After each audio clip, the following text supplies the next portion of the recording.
Assalamualaikum warahmatullahi wabarakatuh.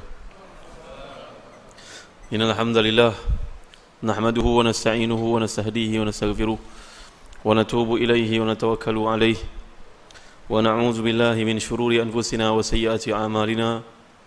May yahdihillahu fala mudilla lahu wa may yudlil fala hadiya lahu.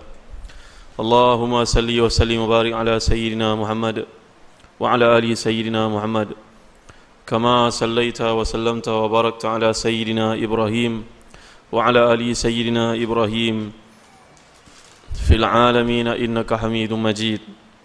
أما بعد, yang dikasihi Tuhan pengusi pada malam ini, yang dihormati, disanjung tinggi Imam yang telah pun mengimamkan salat bersama-sama dengan kita sebentar tadi. Jazakallah khairan. Seterusnya muslimin muslimat, ibu-ibu, bapa-bapa, tuan-tuan, puan-puan, anak-anak, ustaz-ustaz, ustazah-ustazah yang dimuliakan Allah sekalian. Alhamdulillah, kerana pada malam yang mulia ni tuan-tuan, Allah mentakdirkan pertemuan kita dalam satu majlis ilmu, dan dia adalah sebaik-baik majlis di muka bumi. Bila Nabi SAW menjelaskan perkara tersebut, majtama'a qaumun fi baitin min buyutillah yatluna kitab Allah wa yatadarasuna bainahum illa nazalat alaihimur rahmah wa ghashiyatuhumus sakinah wa haffathumul malaikah wa dzakarahumullahu fiman indah. Yang maksud tidaklah berhimpun sesuatu golongan di rumah Allah untuk membacakan ayat-ayatnya, mengkaji bersama-sama, melainkan Allah turunkan ke atas mereka ni rahmat dari sisinya. Allah berikan kepada mereka ni sakinah, iaitu ketenangan, dan Allah SWT menerima doa para malaikat terhadap mereka. Wa haffathumul malaikah, malaikat duduk untuk menaungi mereka, artinya memohon kepada Allah keampunan buat mereka. Dan yang terakhir sekali, wa zakarahumullahu fiman indah, Allah menyebut nama mereka di sisi hamba-hamba yang mulia, iaitu para malaikat sekali lagi. Ya, 4 kelebihan tuan-tuan. Dalam hadis ini menyatakan 4 kelebihan. Hadis ini riwayat Muslim dan juga lain-lain. Rahmat, sakinah, doaul malaika dan juga zikrullah. Ya, inilah dia 4 kelebihan kita datang ke majlis ilmu. Walaupun manusia di luar sana sibuk dengan bagai-bagai agenda, dengan bagai-bagai kerja, tetapi Allah SWT telah pilih kita dalam satu majlis ilmu untuk hadir. Dengan sebab itu tuan-tuan, dalam hadis mengatakan, faman wajada khairan falyahmadillah, siapa yang mendapati dirinya cenderung melakukan taat, maka hendaklah dia muji Allah dengan sebanyak-banyaknya. Waman wajada ghayra zalika fala yalumanna illa nafsah, kalau kita ni cenderung buat perkara-perkara yang sebaliknya, maka janganlah dicela melainkan diri sendiri tuan-tuan. Baik, malam ini kita renunglah satu ayat Allah Subhanahu wa taala daripada surah Asy-Syu'ara, yauma la yanfa'u malu wala manun illa man atallaha biqalbin salim. Yang bermaksud hari yang tidak memberi manfaat mereka yang datang bertemu dengan Allah Subhanahu wa taala dengan harta benda yang banyak dan juga anak pinak yang ramai, kecuali lah yang datang bertemu dengan Allah dengan hati yang selamat sejahtera. Yauma la yanfa'u malun wala banun illa man atallaha biqalbin salim. Hari yang tidak memberi manfaat anak pinak yang ramai, harta benda sebagainya, kecuali yang datang bertemu dengan Allah dengan hati yang selamat sejahtera. Ya, bersesuaian dengan ayat ini kalau kita lihat dari satu doa Nabi SAW yang sering kali Nabi amalkan. Bila Nabi berada di rumah para isteri baginda, sebagai contohnya rumah Ummu Salamah radhiyallahu anha. Ummu Salamah adalah seorang isteri Nabi yang begitu istimewa. Kisah perkahwinan dengan Nabi amat menarik. Ummu Salamah radhiyallahu anha, terlanjur kita cerita tentang hadis yang diriwayatkan oleh beliau, kita tengok latar belakang tentangnya. Siapakah Ummu Salamah? Ummu Salamah adalah seorang wanita yang kematian suami dalam perang Uhud. Dia telah pun berpisah daripada suaminya dalam jarak masa lebih kurang setahun, kerana suaminya dipaksa meninggalkannya untuk berhijrah ke Madinah. Kalau engkau nak berhijrah ke Madinah, maka tinggalkanlah isterimu Ummu Salamah. Maka berpisahlah mereka selama setahun. Tapi kerana taatkan Allah dan perintah Rasulnya, Abu Salamah meninggalkan isterinya Ummu Salamah dan anak mereka yang bernama Salamah, kerana nak memenuhi perintah Allah SWT dan Rasulnya. Lepas tahun lebih kurang, barulah dia berkesempatan jumpa dengan suaminya. Selepas keluarganya merasa kasihan melihat beliau tidak makan, kurus kering badannya kerana teringatkan suami, maka keluarga akhirnya melepaskan dia pergi. Dia pun bersatu kembali dengan suaminya. Dan suaminya telah mengajar kepada beliau doa yang dipelajari daripada Nabi SAW kalau ditimpa suatu musibah. Ya, Kalau ibu-ibu, bapa-bapa, tuan-tuan, puan-puan, kita ada musibah, ditimpa musibah, maka amalkan doa ni. Apakah doa itu, wahai Abu Salamah?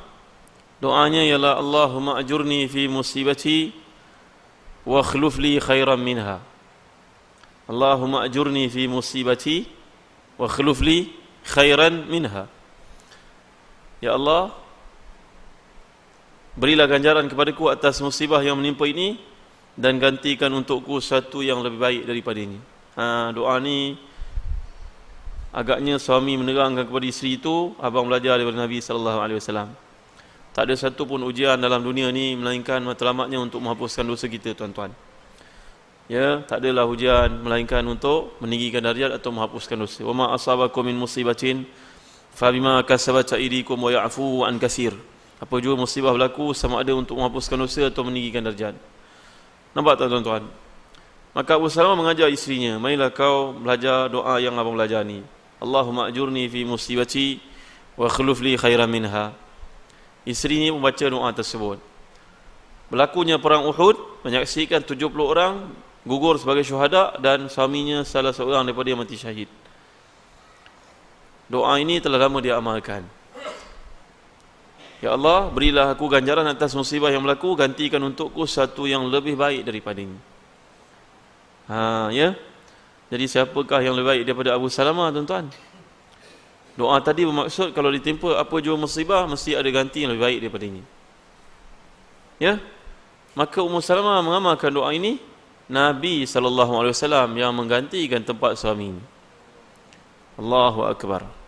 So para isteri yang dimuliakan Allah sekalian, rajin-rajinlah mengamalkan doa ini. Ya. Allahumma ajurni fi musibati wa akhluf li khairan minha. Nak ikut saya baca? Cuba ikut. Allahumma ajurni. Allahumma ajurni fi musibati wa akhluf li khairan minha. Allahumma ajurni fi musibati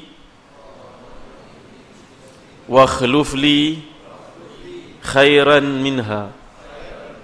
Nanti minta tuan imam, tuan-tuan baca, tulis doa ini. Doa yang menjadi pakaian Ummul Mukminin Ummu Salamah radhiyallahu anha, dibacakan selalu. Akhirnya suami dia mati, dia pun menantikan siapalah nak ganti suamiku ini. Manalah orang lebih baik daripada suamiku, Abu Salamah yang saleh ini. Rupa-rupanya tak lama lepas itu Nabi pinang Ummu Salamah radhiyallahu anha. Allahu Akbar.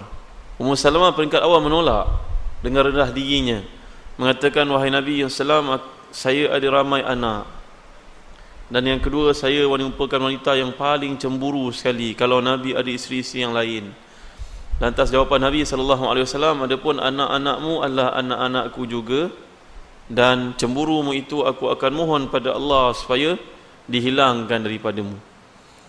Doa ni saya belum jumpa, tuan-tuan. Baik, tuan-tuan yang dirahmati dan dikasihi Allah sekalian. Ya, Ummu Salamah radhiyallahu anha telah pun berkata, aku tidak pernah mendengar Nabi mengabaikan doa yang berkaitan dengan hati ini. Apakah doa itu, wahai Ummu Salamah? Allahumma ya muqallibal qulub, thabbit qalbi ala dinik. Allahumma ya musarrifal qulub, sarrif qalbi ala ta'atik. Wahai Tuhan yang membolak-balikkan hati, maka tetapkanlah hati ini dalam agamamu. Wahai Tuhan yang bolak-balikkan hati, tetapkanlah hati ini dalam ketaatan kepadamu. Ya, ini merupakan doa yang penting untuk kita amalkan, tuan-tuan yang dimuliakan Allah sekalian. Nabi jarang aku lihat meninggalkan doa tersebut. Bahkan aku boleh kata aku tak pernah melihat Nabi miss membaca doa tersebut. Bila ditanya kepada Nabi, wahai Nabi SAW, mengapa Nabi tidak meninggalkan doa ini? Jawapan Nabi, ma minkum illa wa qalbuhu baina isba'aini min asabi'ir rahman yuqallibuhu kaifa yasha. Tak ada seorang pun daripada kamu melainkan hatinya berada di antara dua jari daripada jari Ar-Rahman. Boleh dibolak-balikkannya mengikut kehendak dia sesuka hatinya. Dengan sebab itu banyaklah pohon kepada Allah supaya hati ini tetap dan juga solid melakukan ketaatan kepada Allah SWT. Baik, tuan-tuan, perkataan hati bila kita rujuk dalam bahasa Arab diambil perkataan qalbun. qalb. Qalbun sumya kadzalika li syiddati taqallubihi. Kata para ulama dinamakan qalb kerana hati itu sendiri dia mengambil sikap berbolak-balik. Qalb ini maknanya satu benda yang mudah berbolak-balik, sekejap atasnya, sekejap bawahnya. Kalau kita bayangkan satu benda yang mudah berbolak-balik, maka itulah dinamakan hati. Kerana tuan-tuan yang dimuliakan Allah sekalian, hati ini kadang-kadang cenderung untuk buat satu kebaikan, dalam masa lain dia cenderung untuk buat maksiat kepada Allah SWT. Ya, menyentuh bab hati ini, Al-Imam Al-Ghazali sebagai contoh membawakan kepada kita beberapa penggunaan Quran. Antaranya nafs. Inna nafsa la ammaratun bisu'i illa ma rahima rabbi. Begitu juga dalam surah Al-Fajr, Allah SWT nyatakan, ya ayatuhan nafsul mutmainnah. Nafsu ni ada 3, duduknya di hati. Nafsu yang cenderung mengajak kita perkara maksiat namanya ammara. Nafsu kebanyakan orang beriman namanya lawamah. Lawamah artinya dia sentiasa mencela dirinya bila dia leceh dalam melakukan taat. Umpamanya, pagi tadi kita bangkit sembahyang subuh lambat, maka hati kita akan merasakan memberontak. Kenapa aku bangun lambat? Kenapa malam tadi aku pergi tengok cerita P.Ramlee pula? Maka hati kita ni sentiasa memberontak. Dan memberontak itu tanda hati itu hidup, tuan-tuan.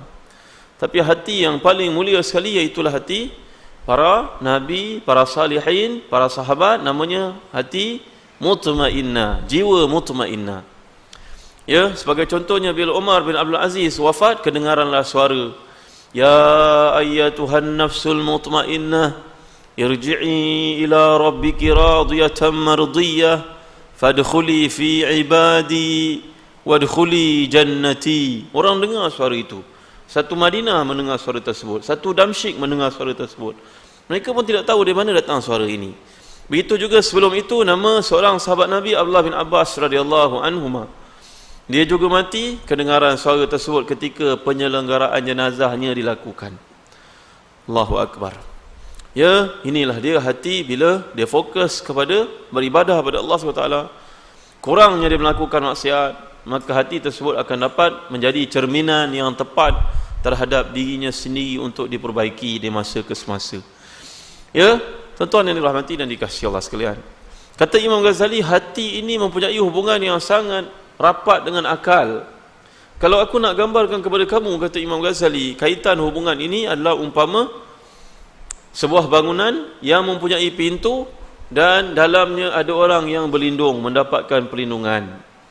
Umpamanya kalau kita lihat kota yang besar itu daripada serangan musuh, rakyat yang berada dalam kota tersebut dan dinding kota tersebut, maka itulah kaitan di antara akal dan juga hati. Akal, dia adalah rakyat yang sedang mendapatkan perlindungan itu. Hati, itulah kota dindingnya. Kalau kota itu tidak kuat, hati itu tidak kuat, maka serangan akan masuk ke dalam untuk memberi kesan, mempengaruhi akal yang duduk dalamnya. Gitulah tuan-tuan bandingan di antara hati dan juga akal. Ya, hati dan akal ni kalau salah satunya lemah, memang sebab utamanya adalah kerana hati itu sendiri.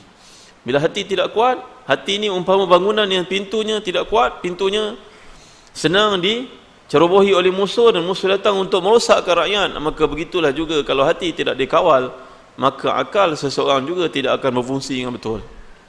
Akalnya cenderung untuk melakukan maksiat kepada Allah SWT sebagai contohnya, kerana hati itu sendiri tidak kuat. Tuan-tuan yang dirahmati dan dikasihi Allah sekalian, lagi kalau kita perhatikan persoalan berkaitan dengan hati ini, cukup banyak ditekankan oleh ayat Allah SWT daripada firman-firman yang banyak. Lihat sebagai contohnya, summa qasat qulubuhum min ba'di dhalik fahiya kal hijarati aw ashaddu qaswa wa inna minal hijarati lama yatafajjaru minhul anhar wa inna minha lama yahbitu min khasyatillah wa inna minha lama yashaqqaqu fayakhruju minhul ma wa inna minha lama yahbitu min khasyatillah wa mallahu bighafilin amma ya'malun. Allah gambarkan hati itu menjadi keras, lebih keras batu. Batu itu ada antaranya yang pecah dan keluar air daripadanya. Ada batu yang jatuh daripada tempat tinggi kerana takutkan Allah. Tapi ternyata hati kamu ini lebih keras daripada batu yang diumpamakan oleh Allah SWT itu. Tuan-tuan lihat kan? Kemudian Allah sebut lagi dalam surah Al-Hajj sebagai contohnya. fa innaha la ta'mal absar walakin ta'mal qulubul lati fi sudur. Sungguhnya bukan mata ini yang buta, tapi mata dalam dada itu yang buta. Nampak tak tuan-tuan yang dirahmati dan dikasihi Allah sekalian? Banyak penekanan terhadap hati dalam ayat-ayat Allah Subhanahu wa taala. Sekarang tuan-tuan, kita faham bagaimana nak menjaga hati agar hati ini tidak buta, hati ini tidak terlangkup seperti hati orang-orang munafik, dan tidak buta seperti hati orang kafir. Hati ada 4 tuan-tuan. Hati ini ada 4 jenis. Yang pertama, qalbun ajrad fihi nurun yatala'la. Hati yang macam kaca. Hati yang dapat menerbalikkan imej yang betul terhadap diri kita sendiri. Kita tengok kat cermin, tengok ini masya-Allah janggut dah banyak uban. Tengok kat cermin masya-Allah kedut di dahi sudah banyak. Tengok di muka cermin nampak masya-Allah mata kita nampak kuyu dan lesu. Maka itulah hati yang dapat menerangkan kepada kita kedudukan diri kita yang sebenarnya. Yang kedua, hati dipanggil hati aghlaf. Aghlaf ni hati yang berselaput. Itulah hati golongan munafiqun. Dia menerima kebenaran tapi dia menolaknya. Ada yang ketiga pula, hati a'ma, hati yang buta, iaitu hati orang-orang kafir. Dan yang keempat, qalbun tamudduhu maddatani, hati yang padanya ada usaha untuk melakukan taat dan padanya juga ada kecenderungan untuk buat maksiat. Dan hati yang keempat itu adalah hati kebanyakan daripada manusia termasuk kita tuan-tuan. Ya, ini dalam hadis Nabi SAW menerangkan. Hadis tersebut merupakan hadis sahih riwayat Bukhari Muslim daripada seorang sahabat namanya Huzaifah bin Al-Yaman.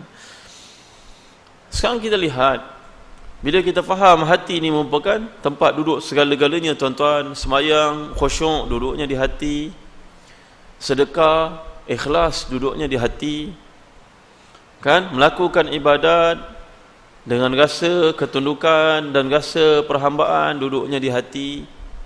Tidak guna tuan-tuan kalau hati itu tidak bersih. Datang kita semayang subuh, kita rasa kehebatan diri kita lebih daripada orang lain, kan? Dan akibatnya bila hati itu tidak bersih, dia akan diterjemahkan dengan tindak tanduk yang tidak betul.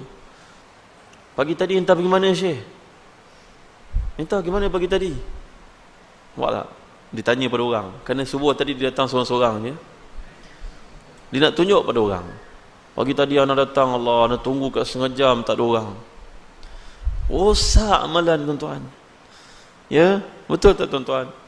Saya kalau tak ada saya, masjid tak sebegini besar tau. Nampak? Tuan-tuan pernah dengar tak orang sebut begini? Pernah dengar tak? Allah sedih kan tuan-tuan, dia datang semayang takut tak bermanfaat apa-apa tuan-tuan.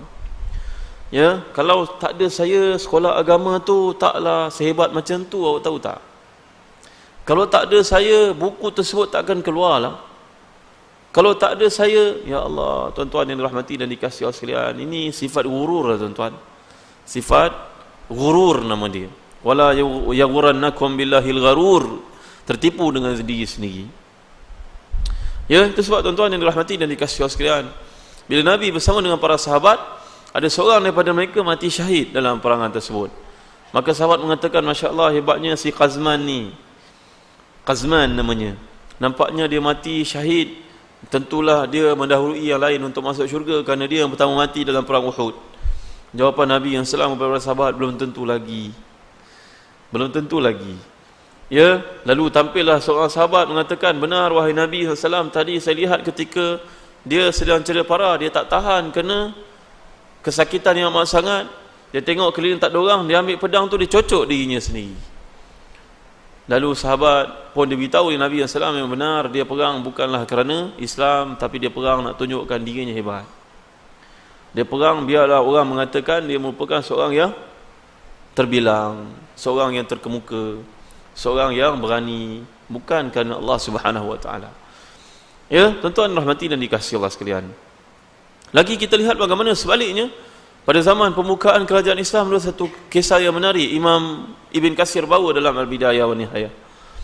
Bila perangan ini sampai ke kemuncaknya, maka tentera Islam terpaksa buat pilihan, sama ada mereka teruskan, bekalan makin kurang, atau mereka pulang dan susun semula strategi. Tapi kalau mereka pulang, mereka tak tahu lagi bila akan datang semula ke kawasan itu untuk membuka balik semula negara tersebut. Mereka perang bukan untuk dapat harta dunia, tapi untuk meluaskan dakwah Islam.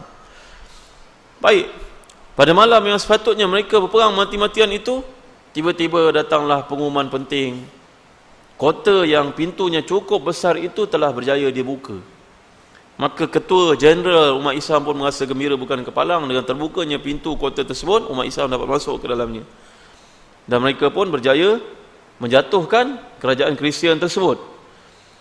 Maka raja menjadi sangat gembira. Menjelang hampir subuh, dia buat pengumuman, sekarang saya rasa sangat gembira, kita telah berjaya masuk ke tempat ini dan musuh telah kalah. Syukur, pujian segala-galanya bagi Allah SWT.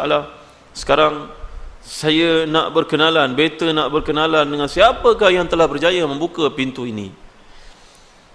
Kalau dia dapat tampil ke hadapan, sangatlah beta gembira dengannya. Tiba-tiba tidak ada seorang pun yang muncul, tuan-tuan.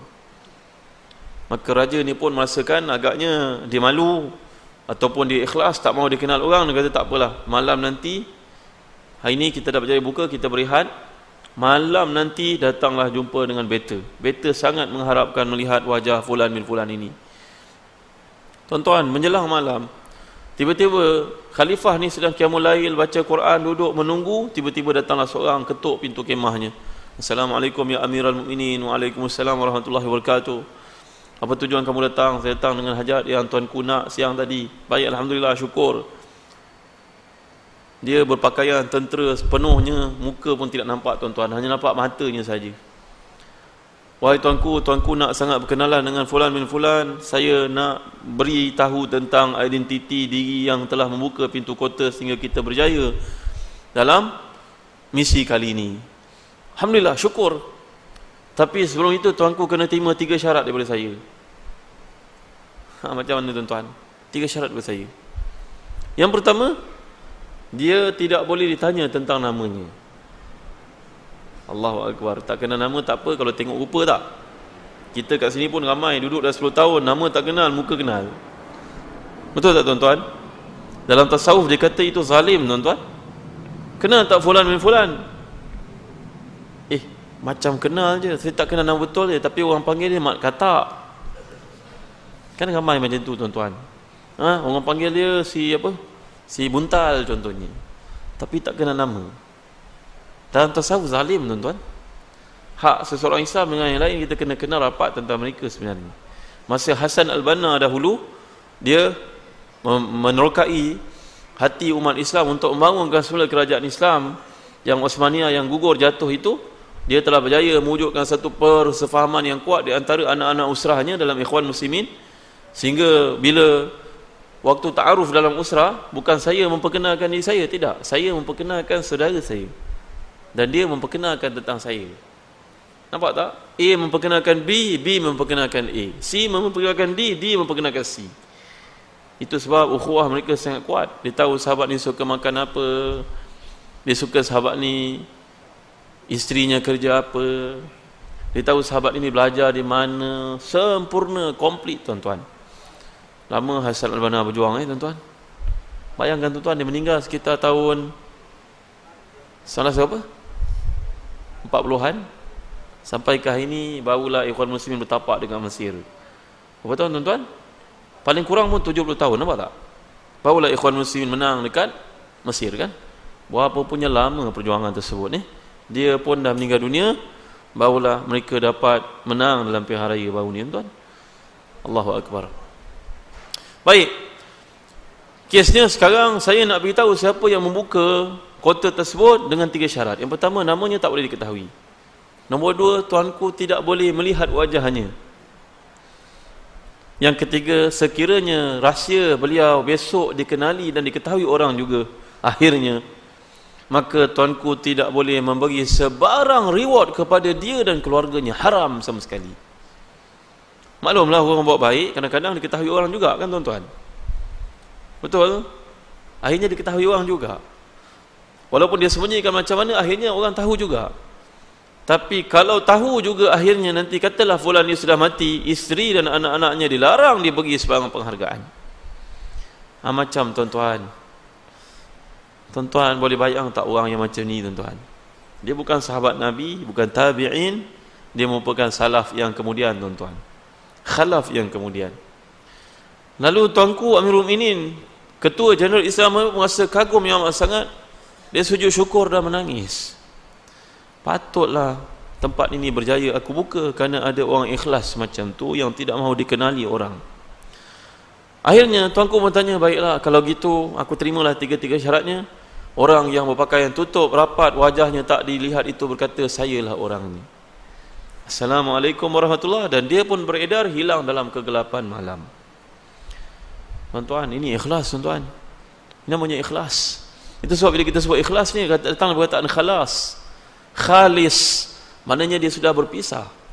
Kalau emas itu dikeluarkan daripada perut bumi, dia mengandungi sebarang benda yang mencemarinya. Sekarang melalui satu proses pembersihan yang menghilangkan semua bahan asing daripadanya. Maka itu maksud khalis, ikhlas. Ya, jadi tuan-tuan yang dirahmati dan dikasihi Allah sekalian, ikhlas dulu di hati tuan-tuan. Macam mana kita nak rawat diri kita daripada rasa sombong, rasa takabur, rasa diri kita yang paling hebat, ya, rasa diri kita lah yang paling patut diraikan. Ini merupakan penyakit hati yang sangat bahaya tuan-tuan. Bila Imam Ghazali jelaskan manusia ni mula-mula sekali dia cari dalam dunia hidupnya adalah harta. Dia cari harta banyak-banyak. Bila harta dia dah banyak, dia mencari populariti. Dia mencari kemasyhuran pula. Aku dah banyak harta, orang boleh tak kenal aku. Macam mana ni? Kenalah orang kenal. Dia spend duit yang dia kumpul macam nak gerak tadi tuan-tuan, ke arah menjadikan diri terkenal. Imam Ghazali kata, lihat dia punya kronologi dia. Sampai kat situ pula dia rasa orang dah kenal dia, tapi terkenal tapi tak ada power. Maka dia pergi pada yang ketiga tuan-tuan. Dia akan usaha untuk jadi orang yang ada power pula. Kerana nafsu ni tuan-tuan disebut oleh Allah SWT, walau ittaba'al haqqu ahwa'ahum lafasadatis samawati wal ardu wa man fihinna. Kalaulah hati itu tidak dikawal, nafsu yang akan berkuasa padanya, nescaya rosaklah bumi dan juga langit. Antara keduanya bila dituruti nafsu itu sepenuhnya tuan-tuan. Baik, bila kita faham perkara ni, sekarang macam mana nak rawat hati tuan-tuan? Kita tidak mahu bunuh hati itu. Dia penting, hati itu penting. Kita orang Islam kena ada hati yang besar, nak miliki harta, supaya dengan harta itu dapat bagi kepada orang Islam peluang pekerjaan sebagai contoh. Dengan perniagaan diusahakan dapat keluarkan zakat. Dengan perniagaan yang dia lakukan menyebabkan kita mulia. Hati kena besar, betul. Tapi macam mana nak kontrol dia tuan-tuan? Macam mana nak ada perasaan zuhud? Seorang sahabat datang jumpa Nabi lalu berkata, wahai Nabi, bagaimana nak jadikan Allah cinta pada saya dan manusia cinta pada saya? Nabi telah menyatakan, izhad fi dunya yuhibbukallah, wazhad bima fi ainas yuhibbukan nas. Hiduplah kamu dengan zuhud, nescaya Allah akan sayang pada kamu. Jangan banyak minta pada manusia supaya manusia sayangkan kamu. Tapi macam mana tuan-tuan? Macam mana nak ada sifat qanaah? Macam mana nak ada sifat macam Abu Hanifah sebagai contohnya, seorang peniaga Islam yang hebat, tapi perniagaannya tidak pernah menghalang dia daripada sembahyang 5 waktu berjemaah dan sedekahnya pun banyak. Macam mana nak jadi sebelum Abu Hanifah ni ada seorang namanya Anas bin Malik. Macam mana nak jadi macam Abdurrahman bin Auf? Ternyata orang-orang yang hebat ni tuan-tuan, pola berfikir mereka berlainan daripada orang-orang awam. Ya, yang dilalaikan oleh dunia kerana dunia sudah masuk ke dalam hatinya tuan-tuan. Sekarang macam mana kita nak rawat hati ni tuan-tuan? Para ulama cadang kepada kita ada 5 perkara lah tuan-tuan. Cuba lakukan 5 perkara ni supaya kalau kita jadi seorang usahawan yang tidak lalaikan dengan harta. Kita jadi seorang pemimpin, ya tuan-tuan dimuliakan Allah sekalian, kita boleh datang sembahyang berjemaah 5 waktu bersama dengan rakyat kita. Ni nak dekat pilihan raya kan? Kita jadi seorang bapa yang terbaik untuk anak-anak. Kita jadi seorang guru yang paling saleh untuk anak-anaknya tuan-tuan. Ya, yang tidak lalaikan oleh harta dunia yang ada. Saya selalu bawa cerita ni kerana saya suka tuan-tuan. Masa saya kecil-kecil tuan-tuan kan, besar anak-anak tuan-tuan usia 8 tahun, 7 tahun, 8 tahun, saya hadir ke satu majlis ilmu yang diadakan di Melaka tuan-tuan. Benda ni saya cerita di semua tempat kerana syoknya pengalaman tersebut. Guru ni seorang yang sangat saleh, hidupnya serba sederhana lah tuan-tuan. Bagi orang yang duduk kat Melaka tentulah kenal beliau, namanya Muallim Haji Abdul Wahid almarhum. Muallim, orang panggil dia muallim tuan-tuan. Muallim maknanya orang memberikan kepada orang yang lain ilmu. Muallim. Dia hidupnya serba sederhana. Tapi kan tuan-tuan dimuliakan Allah sekalian, dunia ni tak dipandang langsung lah tuan-tuan baginya. Dia tak heran langsung dunia. Ketika ditanya kepadanya tuan guru, duit tuan guru sudah kurang, macam mana nak bantu orang yang rumahnya terbakar ini? Dia ada simpanan duit, orang datang untuk minta duit, dia bagi duit itu sebut habis. Lalu dikatakan oleh keluarganya, seorang keluarganya, tuan guru punya duit simpanan sudah habis. Peduli apa aku, duit ni macam misai, janggut, kau cukur ini besok ditumbuh balik. Masya Allah, tabaraka wa ta'ala. Masya Allah, la hawla wa la quwwata illa billah. Hebat sekali tuan-tuan. Orang datang untuk minta bantuan, anak nak masuk universiti. Baik, nanti asar kau datang. Dia pun duduk tuan-tuan di satu sudut, dia beruzlah. Cerita ni barangkali melampau, tapi diceritakan ramai orang. Dia duduk beruzlah seorang diri, semayang sunat antara zuhur dan asar. Nanti dekat asar dia pun gulung sejadah, di bawah sejadahnya ada duit berkepuk-kepuk RM50 tuan-tuan. Masya Allah, seorang wali Allah SWT. Dia pergi berceramah, kabarnya anak murid minta supaya kereta ni diisikan minyak. Dia kata tak payah isi lah, nanti kalau habis minyak macam mana tuan guru, petrol station tak ada dalam hutan ni. Tak apa, tak ada masalah. Kereta tu berhenti, minyak tidak ada, dia ambil air tuang dalam kereta tuan-tuan. Kalau orang macam Mu'alim Haji Wahid ni hidup sampai ke hari ni, bankrupt, ESO dan juga Shell tuan-tuan. Masya Allah, Masya Allah. Ya, ditanya kepadanya tuan guru, begitu sekali tuan guru hidup selekeh pakaian tuan-tuan, lusuh pakaiannya, serbannya pun lusuh. Ya, tapi ya Allah punya jernih dan bersihnya hati beliau, Masya Allah. Ya, rupa-rupanya tuan-tuan, orang seperti ini daripada dulu sampai sekarang mereka mengamalkan 5 perkara tuan-tuan. Cuba amalkan perkara ini. Nombor 1, bacalah Quran dengan tadabbur. Baca Quran dengan tadabbur. Ya, afala yatadabbaruna al-Quran am ala qulubin aqfaluha. Mengapa mereka tidak tadabbur pada Al-Quran ataupun hati itu sudah berkunci? Nampak? Allah relatekan masalah tadabbur dengan hati tuan-tuan. Ya, para ulama mengatakan bagaimana cara nak menghilangkan kunci pada hati, susah nak tadabbur Quran. Bacalah Quran ni secara tadabbur tuan-tuan. Ya, ibu-ibu yang dimuliakan Allah sekalian, ibu-ibu ni hebat dengan kuliahnya, bagai-bagai kan, hadir ke majlis-majlis ilmu, alhamdulillah, teruskan. Tapi kita ada tak target Quran untuk dikhatamkan, umpamanya setiap 3 bulan? Setiap 3 bulan khatam sekali Quran. Kita nak jadi macam Anas bin Malik, sahabat Nabi, Ubay bin Ka'ab yang khatam pada Saban Jumaat ni, tak mampulah tuan-tuan. Ya, orang seperti mereka khatam Quran. Macam Abu Hanifah mengkhatamkan Quran 3 kali dalam satu hari. Masya Allah tuan-tuan. Padahal dia seorang peniaga yang terkemuka tuan-tuan. Imam Syafi'i mengkhatamkan Quran 60 kali dalam bulan Ramadan. Dalam bulan yang lain pun berkali-kali khatam Quran. Dalam bulan Ramadan 60 kali tuan-tuan. Macam mana ya? Saya bersama dengan anak murid saya di UAE pada satu masa tu tuan-tuan, kami buat satu kajian. Rupa-rupanya kita boleh baca Quran 3-4 kali khatam dalam setahun. Maknanya 3 bulan khatam sekali. Caranya begini tuan-tuan. 1 bulan kita baca 10 juzuk. 2 bulan 20 juzuk. 3 bulan 30 juzuk. 10 juzuk ni kalau kita bahagikan kepada 20 hari dalam sebulan, katalah kita ada 20 hari saja. 10 hari lagi sibuk kita hadir program perkahwinan, kan? Sibuk kita dengan kerja-kerja yang lain. Kalau orang perempuan dia ada keuzuran lebih kurang 10 hari ataupun kurang, suami dia pun uzur juga bersama dengan dia. Jadi kita ada 20 hari yang produktif tuan-tuan. Cuba dengar baik 10 juzuk Quran, kalau kali 1 juzuk ada 20 muka surat. Boleh ikut tak? 20 muka surat, 1 juzuk 20 muka surat. 1 juzuk 20 muka surat kan? 10 juzuk ada 200 muka surat. Boleh? Boleh ikut? 1 juzuk 20 muka surat. Kalau 10 juzuk 200 muka surat. Baik, 200 muka surat ni bagilah kepada 20 hari yang produktif tadi. Maknanya satu hari kita hanya baca lah, takkan nak pakai kalkulator juga tuan-tuan. 200 bagi 20 tinggal 10. 10 muka surat bagilah pada satu hari ada 5 waktu semayang. Jadi maknanya satu waktu semayang kita perlu baca 2 muka surat sahaja. Ya Allah, pada zaman teknologi ni kat telefon pun ada Quran. Kan? Takut-takut besok ke akhirat telefon yang masuk syurga tuan-tuan. Baca 2 muka surat. Cuba baca 2 muka surat. Cuba iltizamkan diri. Di sini perlu mujahadah tuan-tuan.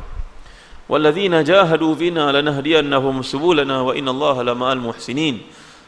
Kita kena lawan nafsu kita, wajibkan diri kita. Katalah subuh tadi tergesa-gesa kerana subuh pun lambat. Sekarang kita nak kerja waktu nak keluar daripada rumah mesti pukul 6.30 kena keluar daripada surau di masjid. Tak apa, nanti zuhur nanti kita cover 4 muka surat. Katalah zuhur kita ada meeting, kita kena cepat masuk meeting, tak apa, lepas asar nanti kita cover 6 muka surat. Katalah lepas asar kita nak balik cepat, tak apalah maghrib. Malam ada kuliah, tak apa, malam pun 10 muka surat, tak adalah banyak mana tuan-tuan. Nampak tak tuan-tuan yang dimuliakan Allah sekalian?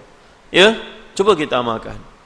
Tuan-tuan akan dapati bila tuan-tuan dah start buat rutin ini sama 3 bulan yang pertama dia susah. Masuk 3 bulan yang kedua insya-Allah mudah. Masuk 3 bulan yang ketiga dia dah jadi automatik tuan-tuan. Dia dah jadi satu benda yang diamalkan secara berjadual. Cuba ambil peluang kita ibu-ibu ni kan, hadiahkan kepada anak-anak kita satu Quran. Kami buat kajian di UAE dahulu. Dan Quran ni bila kita baca, kita tak perlu banyak-banyak. Kita perlu satu mushaf saja. Jangan banyak-banyak mushaf. Ya, kita baca mushaf itu sampai hancur.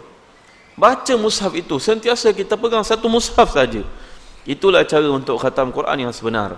Berbanding dengan kita tinggal rumah kita ke atas satu mushaf, kat pintu masuk satu mushaf, kat dapur satu mushaf, nanti kita tak ada disiplin untuk khatam Quran tuan-tuan. Cuba buat. Cuba buat. Benda ni nampak remeh, tapi sangat penting untuk membolehkan kita mengkhatam Quran 3 bulan sekali. Artinya dalam setahun kita akan ada 4 kali khatam Quran tuan-tuan. Campur dengan bulan Ramadan kita ada 5 kali khatam Quran. Okey, ini adalah menceritakan keperluan untuk khatam Quran. Sekarang tadabbur apa tuan-tuan? Tadabbur ini adalah satu penghayatan berkualiti kerana kita mengamalkan Quran secara konsisten. Itu sebab di kalangan sahabat Nabi dahulu bila mereka sakit, dia bacakan Quran dia sembuh. Seorang yang gila dia bacakan Al-Fatihah padanya dia jadi waras balik semula. Kan? Seorang sahabat pergi berdakwah di satu tempat, tiba-tiba ketua kabilah tersebut kena gangguan, sakit, sengat, kena sengat binatang, dia bacakan Al-Fatihah. Dia telah minta kepada kabilah tersebut, kalau sembuh ketua kamu ini, bagikan kepada aku 100 ekor kambing. Dan dia membaca Al-Fatihah, sembuh. Kabilah tersebut bagi 100 ekor kambing. Dia balik ke Madinah, orang semua tanya dia, lihat, kamu makan harta daripada ayat Quran. Wala tashtaru bi ayatillahi thamanan qalila. Jangan kamu jual ayat-ayat Allah dengan harga yang sedikit. Kamu jual ayat Allah untuk dapat dunia. Semua orang blame dia. Dia balik, dia pun serba salah, ditanya kepada Nabi SAW, wahai Nabi, saya ada sikit masalah ni. Masalah saya merawat seorang pakai Al-Fatihah, sembuh. Dan saya telah mensyaratkan kalau sembuh kena bayar harga 100 ekor kambing. Mereka dah bayar 1 kambing. Macam mana nak buat? Nabi kata, mana kau tahu ayat Al-Fatihah itu bukan penyembuh? Nabi tanya pula macam tu, mana kau tahu ma adraka annaha syafiyah? Macam mana kamu tahu dia merupakan penyembuh? Bagi aku sikitlah. Komisen sikit kambing. Ya, para ulama ketika membicarakan hadis ini berkata, tengok Nabi punya lemah lembut dengan para sahabat. Ya, hikmah Nabi SAW di situ, kalau Nabi sebut boleh, nanti sahabat ni balik ke rumah dia tetap termanggu-manggu dan pening kepala. Tentulah dia akan mengatakan, Nabi bagi aku ambil kambing ni kerana aku dah terbuat. Nampak tak? Aku dah tersilap buat. Jadi Nabi nak kata tak boleh sebab aku dah dapat kambing. Nak pulang kan payah. Tapi bila Nabi kata bagi aku sikit lah, bagi aku 10% lah, bagi aku sikit lah. Nah, bagi menunjukkan bahawa perkara tersebut adalah halal dan harus. InsyaAllah sekalian. Ya, balik kepada kisah tadi. Membaca Quran ini hanya datang faedahnya bila dibaca berkali-kali tuan-tuan. Itu sebabnya bila Imam Ghazali membuat satu perumpamaan, mengapa Quran ini berperanan untuk kita, untuk mereka tapi tidak untuk kita. Satu kejadian berlaku di sebuah sekolah dalam Kuala Lumpur ni. Sekolah baru buka. Maka banyaklah pelajar yang telah ditimpa histeria. Seorang kena, yang lain kena, akhirnya ramai yang kena. Maka pihak sekolah tak tahu nak buat macam mana. Tiba-tiba seorang ustaz muda sanggup untuk merawat penyakit histeria yang menimpa seorang demi seorang itu. Maka ustaz ni membaca Ayatul Kursi, yang juga benda yang sama dibacakan oleh sahabat ketika berlakunya musibah pada zaman mereka.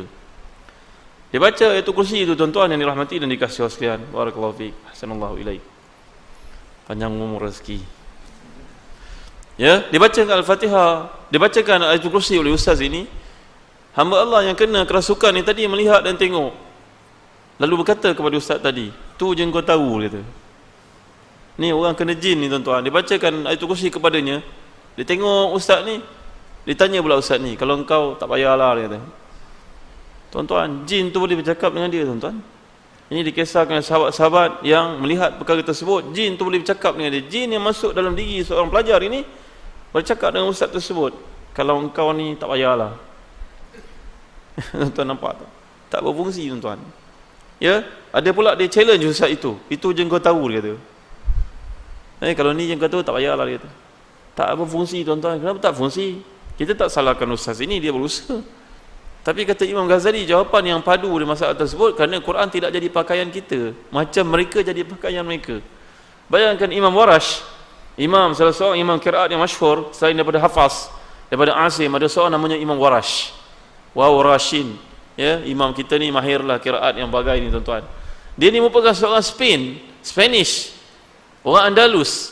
Dia migrate ke Madinah, tuan-tuan. Dia tidak pulang selama lebih daripada 40 tahun untuk belajar Quran dan menghayatinya, tuan-tuan. Bayangkan, pergi untuk belajar Quran dan juga tafsirnya 40 tahun tidak pulang ke Spain. Akhir keluarganya semua mati di Spain. Dia balik, semuanya sudah tidak ada, tuan-tuan. Lihat kesungguhan mereka untuk mendalami dan menjadikan Quran itu pakaian mereka. Kalau kita ni nak umpamakan, kata Imam Ghazali, Quran ini jadi senjata untuk orang yang mengamalkannya seperti seorang kita yang berlatih menggunakan senapang umpamanya. Dia berlatih menembak, dia pegang pun tahu isi pelurunya pun dalam masa berapa second boleh isi. Tapi kita yang tak pernah pegang senapang, tiba-tiba datang pencuri suruh kita pegang senapang. Kalau mereka dulu pedang, patut kita tembak penjahat ini, kita tersilap tembak diri kita balik semula, tuan-tuan. Kerana tidak pandai guna senjata. Maka begitulah Quran, kalau tidak dibudayakan, dia tidak akan bagi peranan apa-apa. Tadabbur itu akan fail, tuan-tuan.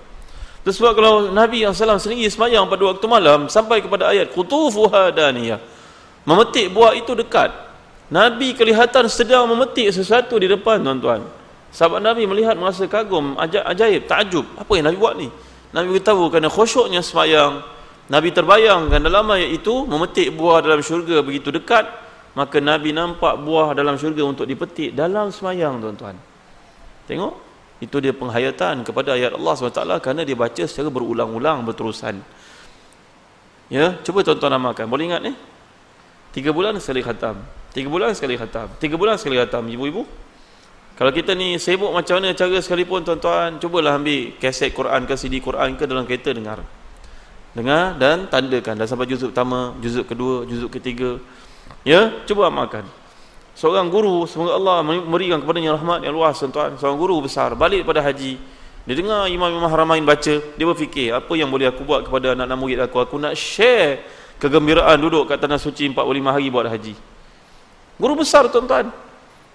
Akhirnya dia telah menginisiatkan di sekolah teknik tersebut dipasangkan CD Quran antara pukul 7 pagi sampai 7.10, hanya 10 minit tiap-tiap hari. Dan dengan izin Allah SWT, dalam masa beberapa bulan dibacakan ayat Al-Quran itu sentiasa, pelajar-pelajar Hindu 3 orang masuk Islam dan mengislamkan seluruh keluarganya. Tuan-tuan boleh tengok rekod ini. Ya, guru besar ni tak mau dikenali. Tapi sekolah menengah teknik ni, sekolah menengah teknik Sungai Buloh, tuan-tuan. Guru besar ini berkat usahanya yang gigih, pelajar-pelajarnya pun bertambah baik. Dengan Quran itu, dengan usaha dia, panggil ustaz-ustaz untuk mengajar di sekolah tersebut, sekolah menengah teknik. Tapi hari ini sudah tukar jadi sekolah menengah vocasional, kan? Guru besar ini sudah pun dipromotkan pergi ke Putrajaya dan memegang jawatan di sana, tuan-tuan. Dia bercerita dengan saya, dia kata, saya buat benda tu, saya kebetulan. Saya nak share kepada anak-anak murid saya yang tak pernah pergi Mekah ni, biarlah mereka dengar macam ni lah imam haramain baca. Seronok, boleh menangis, kan? Boleh rasa sedih, hiba.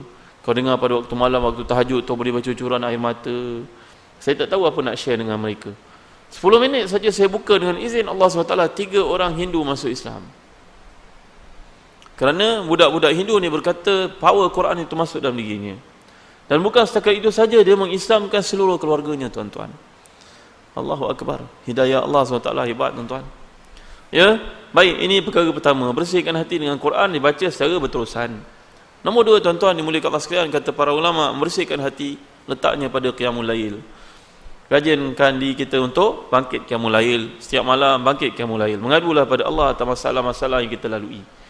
Ya, isteri-isteri yang dimuliakan Allah, bakal-bakal ahli syurga di sana. Kan? Amin. Allahumma amin. Dulu masa kita berkahwin dengan suami, macam-macam suami janji. Tapi bila dah berkahwin, kadang-kadang suami tak ingat, bukan apa, dia tak ingat. Jangan susah hati ibu-ibu dimuliakan Allah sekalian. Dia tak ingat. Ya, maka macam-macam benda yang dijanjikan dahulu nampaknya tak berjaya dia buat. Kita dah berkahwin 20 tahun, kadang-kadang ulang tahun perkahwinan pun dia tak ingat kan. Biasalah orang lelaki dia ingat benda lain. Dia ingat banyak benda yang lebih besar. Jangan susah hati ibu-ibu yang dimuliakan Allah sekalian. Dr. Ain Karni menulis, jadilah wanita yang paling bahagia. Kita susah macam mana dalam hidup sekalipun, kita bacalah kisah Imam Bukhari yang waktu kecilnya buta, dan ibunya bangkit pada saban malam untuk berdoa kepada Allah agar anak ini dibukakan matanya kembali oleh Allah, walaupun doktor-doktor yang ada pada masa itu telah mengatakan anak ni akan buta sampai mati. Bayangkan, ibu ni setiap malam bangkit bermunajat pada Allah, berdoa kepada Allah supaya anak ini dibuka matanya balik semula. Berdoa pada setiap malam. Sehinggalah dengan kesabaran tersebut, pada satu malam, tuan-tuan yang dirahmati dan dikasihi Allah sekalian, dia bermimpi. Nampaknya orang yang salih dan salihah, mimpi mereka adalah hiburan. Ya, mimpi orang salih dan salihah adalah hiburan daripada Allah SWT. Dia mimpi, dalam mimpinya itu datanglah Nabi Ibrahim, mengatakan kepadanya, wahai perempuan, gembiralah kamu, doa kamu telah dimakbulkan Allah, kerana kamu tidak berhenti-henti berdoa dan doa kamu, rayuan kamu didengar oleh Allah. Bangkitlah dan lihatlah, mata anakmu Muhammad sudah pun dicelikkan oleh Allah SWT. Nampak kekuatan bangun tahajud, kekuatan bangun malam. Kita baca dalam kisah kesilapan yang berlaku kepada abang-abang Nabi Yusuf, menolaknya jatuh ke dalam telaga. Ya, dan akhirnya bila perkara tersebut bocor, maka mereka minta ampun kepada ayah mereka Nabi Yaqub yang sudah buta sebelum itu. Nabi Yaqub hanya berkata, aku akan minta ampun untuk kamu selepas ini. Sa'astaghfiru lakum rabbi, aku akan mohon kepada Allah untuk kamu keampunan. Kata para ulama tafsir, sa'astaghfiru lakum rabbi, aku akan mohon untuk kamu keampunan, katanya pada waktu malam. Kerana doa pada waktu malam ini mempunyai kelebihan yang tertentu. Bangunlah tuan-tuan pada waktu malam tahajud. Tak boleh 1 jam, setengah jam. Tak boleh setengah jam, cuba 15 minit. Ya, makruh hukumnya kita mengkhususkan malam seperti Jumaat saja untuk bangun. Biasakanlah bangun pada bila-bila waktu. Tak boleh setiap malam, 3 hari seminggu. Tak boleh 3 hari seminggu, cubalah cari satu malam yang tertentu. Ya, ini juga dapat membersihkan hati. Nombor 3 tuan-tuan, dalam proses untuk bersihkan hati, kata para ulama yang ramai, contohnya Yahya bin Muaz dan Ibrahim Khawas. Nombor 3, hendaklah kita ni banyakkan istighfar kepada Allah SWT. Ya, faqultu astaghfiru rabbakum innahu kana ghaffara yursilis samaa'a 'alaikum midrara wa yumdidkum bi amwalin wa banin wa yaj'al lakum jannatin wa yaj'al lakum anhara. Firman Allah SWT di situ. Banyaklah kamu istighfar pada Allah, Allah bagi pada kamu rezeki yang melimpah ruah. Para ulama kata antara yang Allah sebutkan di situ, bagi rezeki, bagi kepada kamu kebun-kebun, bagi kepada kamu sungai-sungai. Sungai menandakan air, air gambarnya berkat. Beri kepada kamu anak-anak. Kalau orang berkahwin masih lagi belum dikurniakan anak, banyakkan istighfar kepada Allah tuan-tuan. Di samping usaha kita di peringkat kemanusiaan ni, pergi jumpa dengan ahli dalam bidang perubatan, mohonlah kepada Allah Subhanahu Wa Taala juga dengan istighfar. Kalau istighfar kita selama ni satu hari hanya 70 kali, cuba pertingkatkan jadi 100 kali seperti Rasulullah. Amalkan dalam 2 versi, 70 dan 100. Ya, pernah ditanya kepada Imam Ibn Qayyim, saya berkahwin tapi belum dikurniakan anak. Doktor pun merasa hairan melihat kemampuan kami untuk dapat anak tapi belum lagi. Sekarang apa jalan keluarnya wahai Tuan Guru? Tuan Guru ini menjawab, banyakkan istighfar kamu kepada Allah Subhanahu Wa Taala. Kerana dengan istighfar Allah beri kepada kamu rezeki. Cuba tuan-tuan yang dirahmati dan dikasihi Allah sekalian.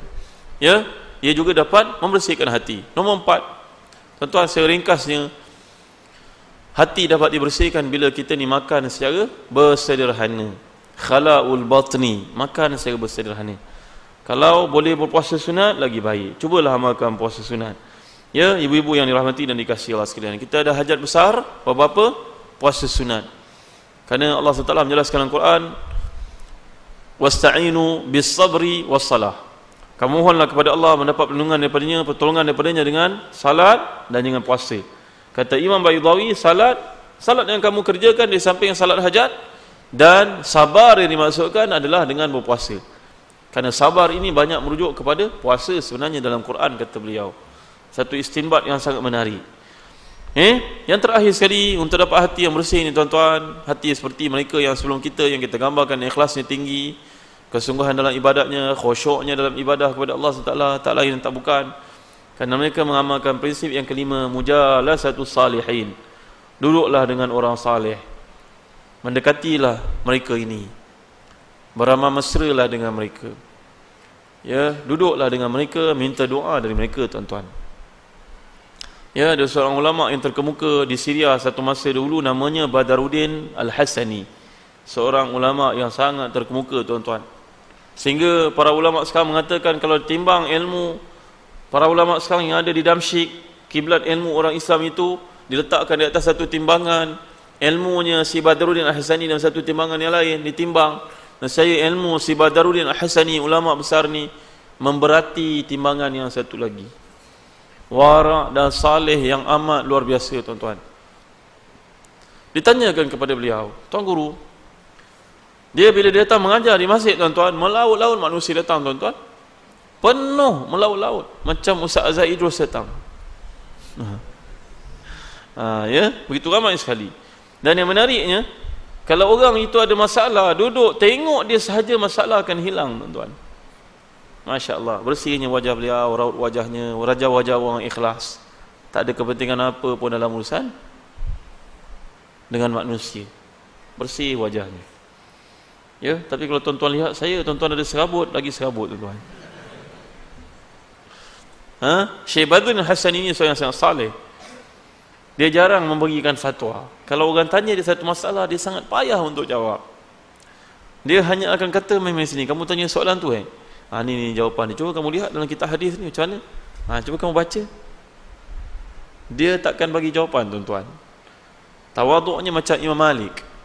Imam Malik, imam yang terkemuka dekat Madinah satu masa dahulu, yang menjadi guru kepada Imam Syafi'i itu. Bila orang tanya dia 40 soalan, orang ni datang daripada Maghribi, Morocco, berjalan berapa ribu kilometer nak sampai ke Madinah untuk bertanya 40 soalan, wakil kaumnya. Imam Malik hanya jawab 4 saja. Lagi 36 dia berkata, saya tidak tahu. Masalah ini belum berlaku di negara kami. Dia hanya berlaku di negara kamu. Kami tak pernah tahu ada masalah ini. Kamu kena ijtihad sendirilah, tanya pada ulama-ulama kamu macam mana. Tawaduknya tuan-tuan. Begitu juga Badruddin Al-Hasani, tapi sangat warak lagi saleh. Dia mengajar.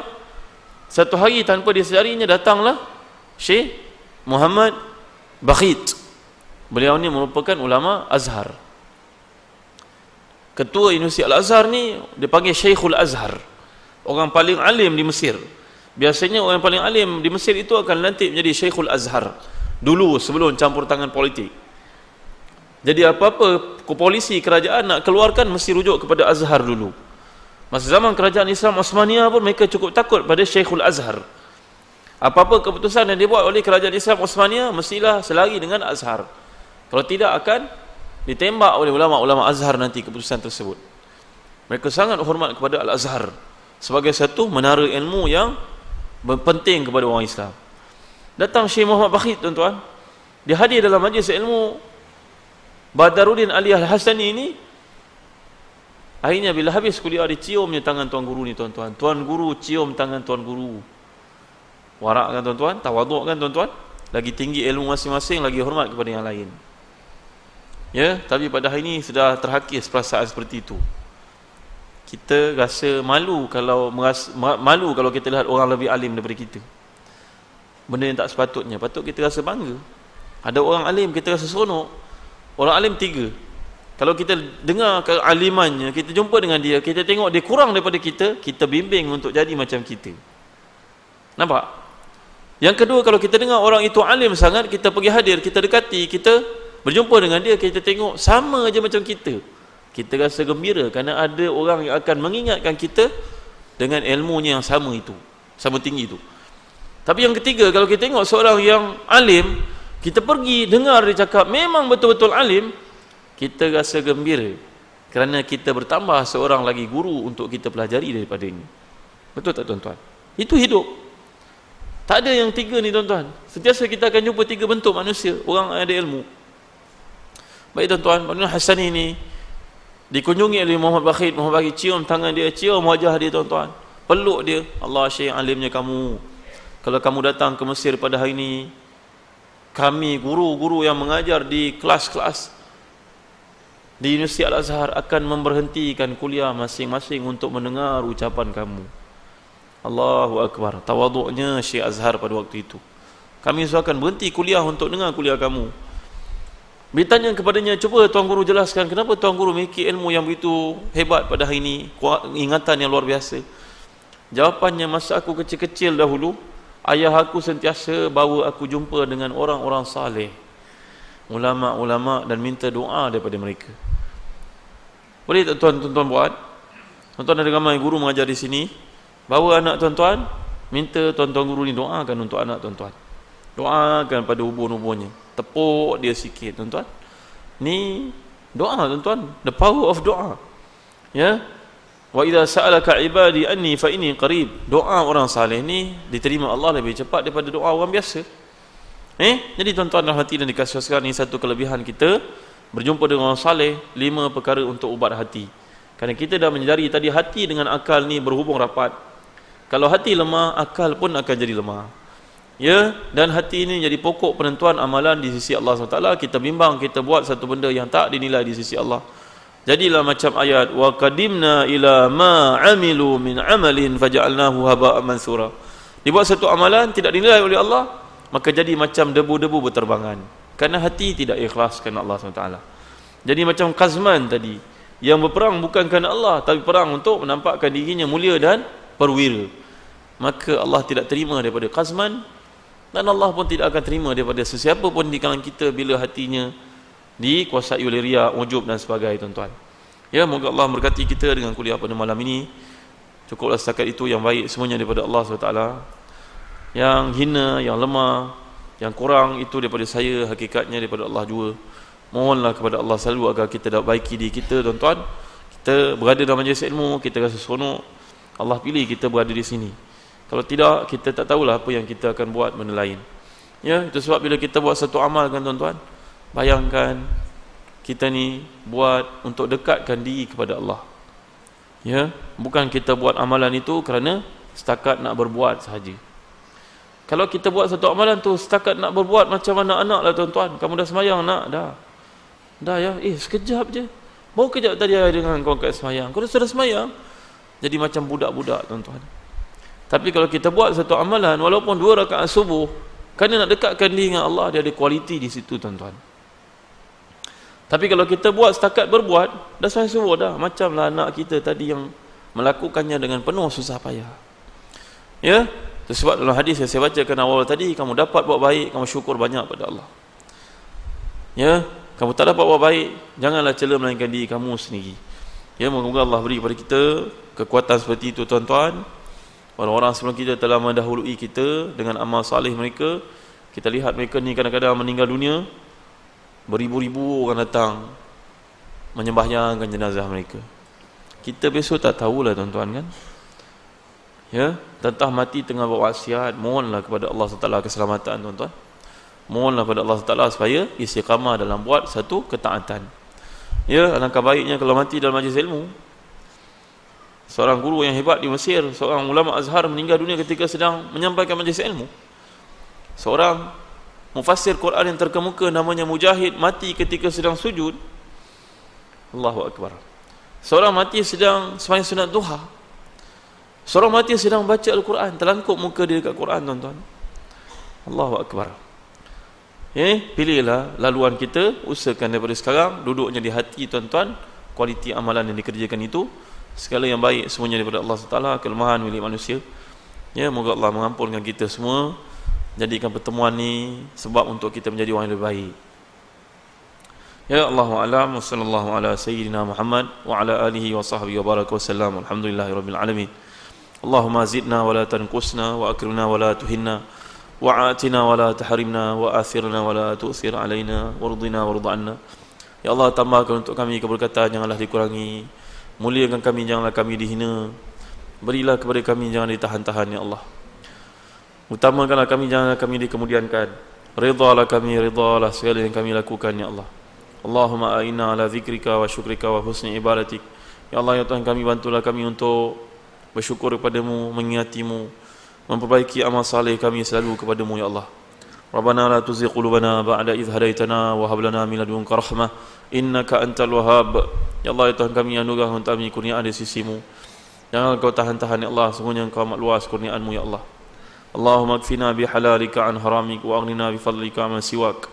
Ya Allah, ya Tuhan kami, cukupkan kami dengan yang halal daripada yang haram, dan kayakan kami dengan bergantung sepenuhnya kepadamu, bukan kepada yang lain, ya Allah.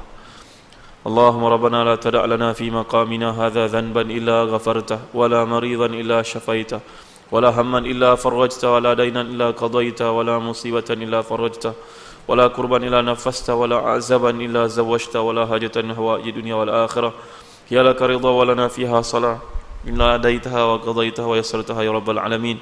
Ya Allah, ya Tuhan kami, jangan ada seorang pun yang hadir dalam majlis ilmu pada malam ini yang berhutang, melainkan kau tunjuk jalan keluar daripada hutang-hutangnya, ya Allah. Jangan ada seorang pun yang dihina, melainkan kau muliakan. Jangan ada seorang pun yang zalim, melainkan kau bantu dia untuk membaiki sikap zalimnya itu, ya Allah. Jangan ada seorang pun yang jahil, melainkan kau beri ilmu kepadanya, ya Allah. Jangan ada seorang pun yang akan musafir, melainkan kau selamat pergi dan baliknya, ya Allah. Jangan ada seorang pun telah meninggal dunia yang keluarga kami, melainkan kau curah rahmat ke atasnya, ya Allah. Jangan ada seorang pun yang belum berkahwin, melainkan kau kahwinkan dia dengan suami yang salih ataupun isteri yang salihah yang akan membimbingnya untuk ridhamu, ya Allah. Rabbana atina fid dunya hasanatan wa fil akhirati hasanatan wa qina adzabannar. Wa sallallahu ala sayyidina Muhammad wa ala alihi wa sahbihi wa baraka wa sallam. Alhamdulillahirabbil alamin.